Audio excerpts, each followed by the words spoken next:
What you spend a lifetime distracting yourself from is the simple fact of consequences and accountability.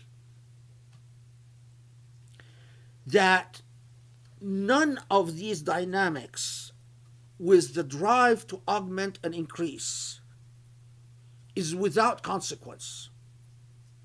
Every bit of money, every bit of reputation, every bit of power, even every bit of knowledge that you spent your whole life adding to is intimately interlinked with the reality of accountability and consequence. But there is a further point here.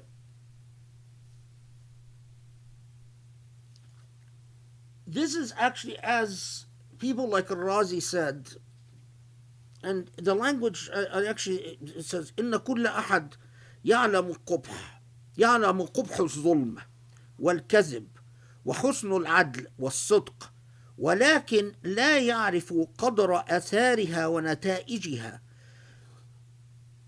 وسوف تعلمون العلم المفصل. So what he's saying is that what is it that Allah is telling us you will come to know, and you will come to know with certitude? Yes, وَتُسْأَلُونَ عَنِ النَّعِيمِ already gives us a hint that the principle of accountability. But what Razi is saying, and this is very compelling as far as I'm concerned as to the meaning of the surah, is that people might intuitively, generally know, have a sense of this is unjust or this is just. This is good, this is bad, this is bad, this is ugly, this is beautiful. That they know generally that lying is bad or that justice is good. But what human beings will often do in order to facilitate the drive of takathur is to ignore working through the detailed consequences of each. That if you truly sit and you truly work out, so for instance, listen, I mean, this is actually not from Razi, but from Ibn Arabi, that for instance, human beings will often ignore injustice or ignore the consequences of lying unless they suffer from it. Now, what is the difference between when they see injustice and they ignore it when it afflicts others, and when injustice comes to them, afflicts them, they protest most vigorously? What they accept, I might be sitting and I hear about people being tortured, and I don't feel, I might still praise the ruler who tortures X, Y, and Z. But it's very different if I'm arrested and tortured. What's the difference? The difference is that when you suffer the consequences, you can't ignore the details. As long as you can project it outwards and be at arm's length from it, you ignore the details. So you'll ignore the thinking about the seconds and the minutes of agony and pain that someone who is being tortured goes through.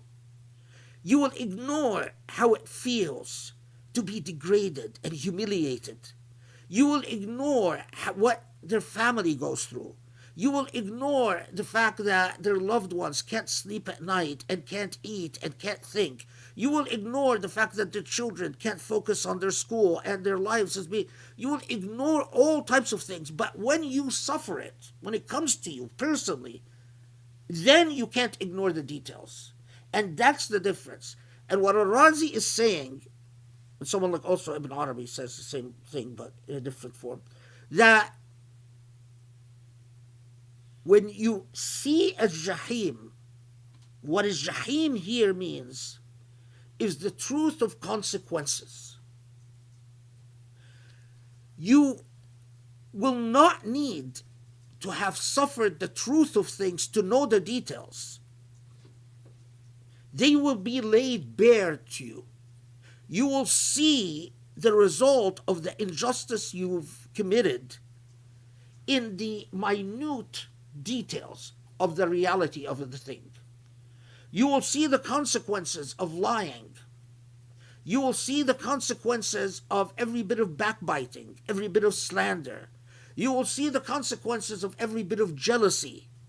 You will see the consequences when you've denied a person their rights or their worth, or because you were jealous, or because you were envious, or because you were insecure. You will receive the absolute truth. The consequences, تعلمون العلم المفصل, as Al-Razi says, that now your sight as to, and in that knowledge,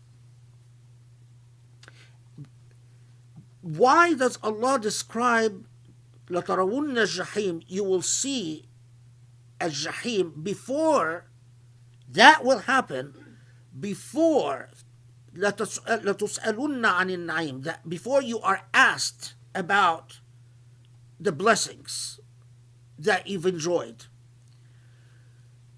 Because al-ilm al-mufassal, now in that stand, in this point, there were no, all the means of obfuscation and distraction will disappear.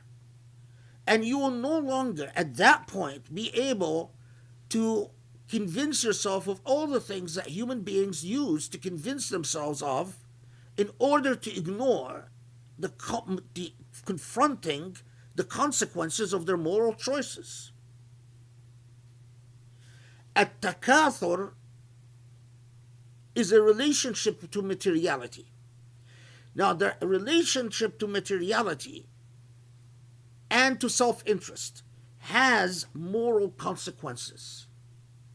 But the way that we allow ourselves to be the center of the universe, i.e. the problem of egoism,